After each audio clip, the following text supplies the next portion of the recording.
You're watching Meet the Authors, a part of Alliouagana Festival of the Word 2023. I'm your host, Sharlene Lindsay. Carol Mitchell has penned her first adult novel, What's That Bad a Morning? But she's no stranger to the writing scene. Let's get to know a bit more about Carol in Meet the Authors. Hi, Carol. Welcome. Good morning. Welcome. Thank you so much for having me. Carol, well, first of all, congratulations on your new book. Thank you. But the first thing that I want to know is why the sudden change from children's to adults books?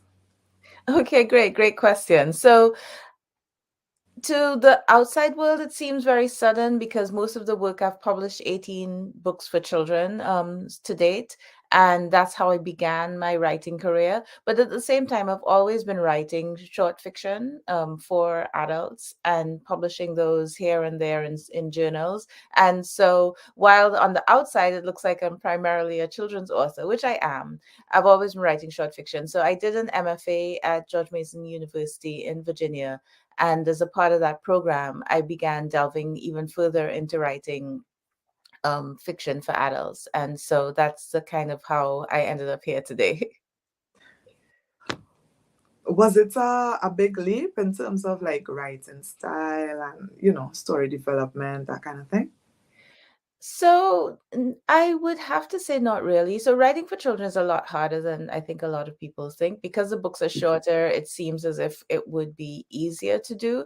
But the reality is that it's not. I mean, you have to be just as invested in the character development, scene development, and maybe even a little bit more because children are very discerning author readers. They're not terribly forgiving. They will figure you out and find a fake as quickly and put the book down and never pick it back up. Um, but the difference I think for me is that with writing for adults, I get this opportunity to. There are a lot of things that I think about all the time, with respect to the world, the way we live, the way we treat other people, and as I'm thinking about these things with adult novels, there's more room to explore some of those themes that that are floating around in my head. I still can explore many of them with children's fiction, but there's a difference, in terms of what children's perspective and what they're looking at. Their perspective is more immediate because their life, they haven't had a lot of life experience, and more internal focus. But with my writing for adults, I can explore themes that are just a little bit more world affecting the world more generally. Okay. The title of the book, What's That Bad a Morning? Is it a proverb? It is. It's a Jamaican proverb. So I'm not gonna say it right, but it's pretty much what's that? Well, actually, in the Jamaican would say, "Well, guan bad morning can't end good at evening." And basically, the idea is that if something starts off badly in the morning, it's not going to end well unless you sort things out. So my mom used to say that to me for various it has many applications, but it's something. My mom is Jamaican and it's something I grew up hearing, and since I've had this book come out, I've had a lot of Jamaicans come up to me and say, yeah, my mom used to say that, or my parents used to say that, or my auntie used to say that to me. So pretty much in the story, the main character, Maya, she has had this incident happen when she was 18 that was very, very difficult for her to handle. And as a result of that, she sort of buried all the memories about it, completely reconstructed her past, doesn't talk about her past. And the idea is that until she really kind of comes to face what happened and lets herself deal with it, that she can't her life is not going to be quite as fulfilling, as she's not going to be her full self until she deals with what happened in the quote unquote morning. I was just about to ask you about Amaya and her story, so you covered it right there. But the locations that you used in the book, is there any significance to you with those locations? Yes, it is. So first of all, this is not even vaguely autobiographical. If you know me and you read it, you'll know that immediately. But people always kind of assume that authors put themselves into their books, and maybe there are bits and pieces of me. But in terms of the locations, that is something that I have borrowed from my life. I was born in St. Kitts Nevis. I grew up in Trinidad until I was about 15, and then went back to St. Kitts. I've also lived in Jamaica for a little bit. So Amaya, she was born and grew up in Jamaica, and then moves to Trinidad to go to University of the West Indies for a few years. And then when she gets married, she moves up to the US with her husband. And I also moved to the US with my husband. I moved to Virginia. So in terms of that, we have a slightly similar pathway. I used some of the experiences that I had, some of the knowledge that I had to build to determine where Amaya traveled.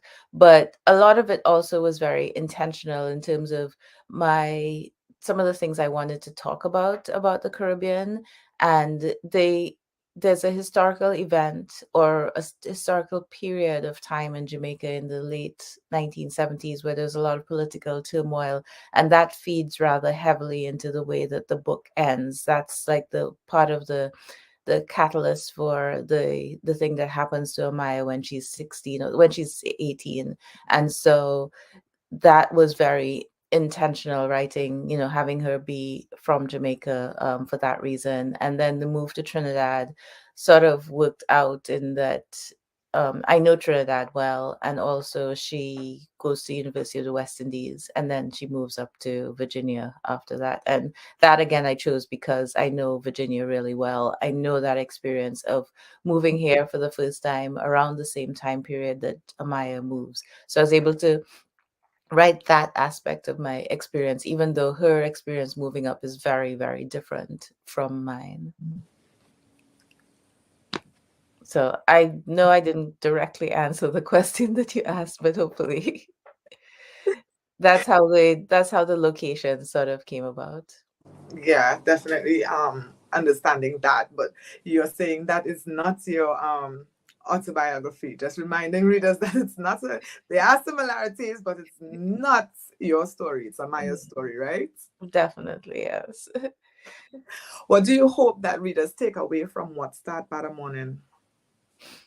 So, the thing about that is that, as I indicated before, when I'm writing, I'm really not trying to to to teach readers anything. And that's something I learned from writing children's books. A lot of people feel that when you write a children's book, that you've got to be teaching the children something. And the reality is that if a child thinks that you're teaching them something in a book, they're gonna run so fast. All right. I mean, you could have a lesson in there, but it should be really about the story and Mhm. about the characters and that sort of thing. And so it's the same thing here. With the story that I wrote primarily for entertainment, but also, as I indicated, I am thinking about things. I was thinking a lot about immigration at the time that I wrote this book. And so there are various aspects of immigration here. Amaya and her husband come up because his mother wins the green card lottery, and that's how they're able to come up. There are other characters who came up because of a disaster in their country.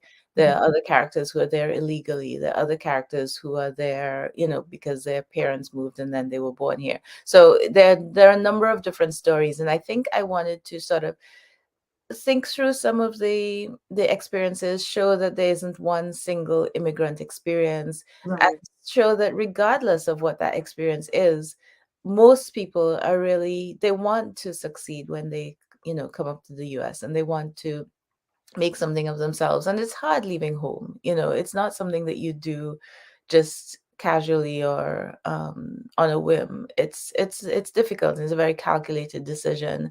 And so I was thinking about that a little bit, but I think more about the way that we deal with trauma in the Caribbean, and the way we kind of push it under the rug and keep it moving. And we don't why are you thinking about that? Why are you worried about that for? Why are you Right. still talking about that? And I sort of was thinking about that a lot. And that's kind of what happens to Amaya, because she has this really intense experience happen to her that I wouldn't wish on anybody else. And nobody really does anything for her. They're just like, yeah, okay, well, here, go stay here, go do this, um finish your A levels. Like, why wouldn't you? What's wrong with you? So I wanted to explore also this idea of how we handle trauma and the possible repercussions, that even though we're walking around looking like, oh, everything is fine, Right. we're doing well, in reality we aren't, and it's holding us back.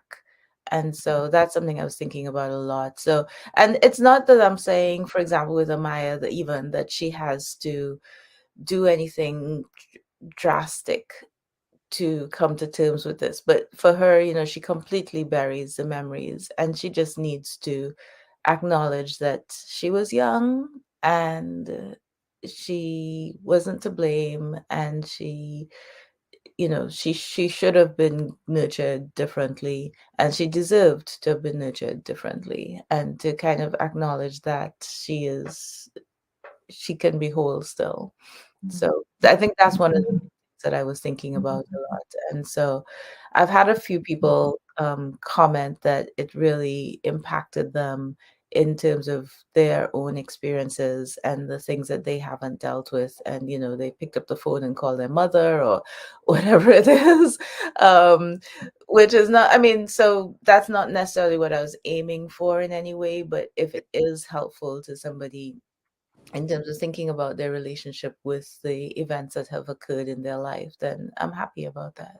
Yeah, I will. I have my copy and I just need to get into it now that you have explained all this and leaving out the little you're giving just enough.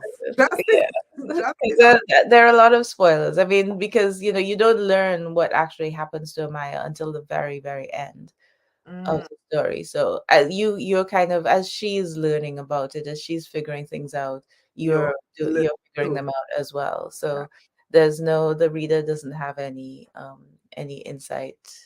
There's no irony in that sense, Yeah. in terms of the reader knowing what's happening, what has happened. And I don't think anybody has really guessed so far.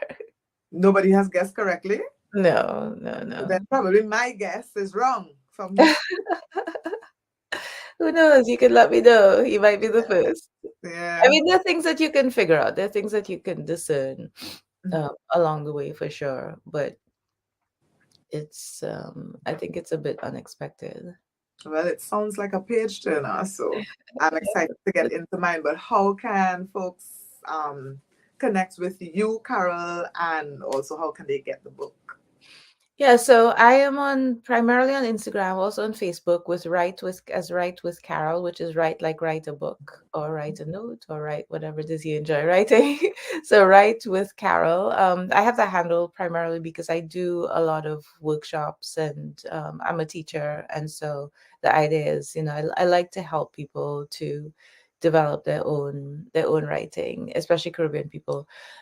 And in terms of buying the book, it's available at all online retailers. It's available in print and as an ebook, as an audiobook as well, narrated by a very lovely Jamaican lady. And it is a lot of bookstores in the US are carrying it, and a few in the Caribbean, in St. Kitts primarily, and are carrying it. So, yeah.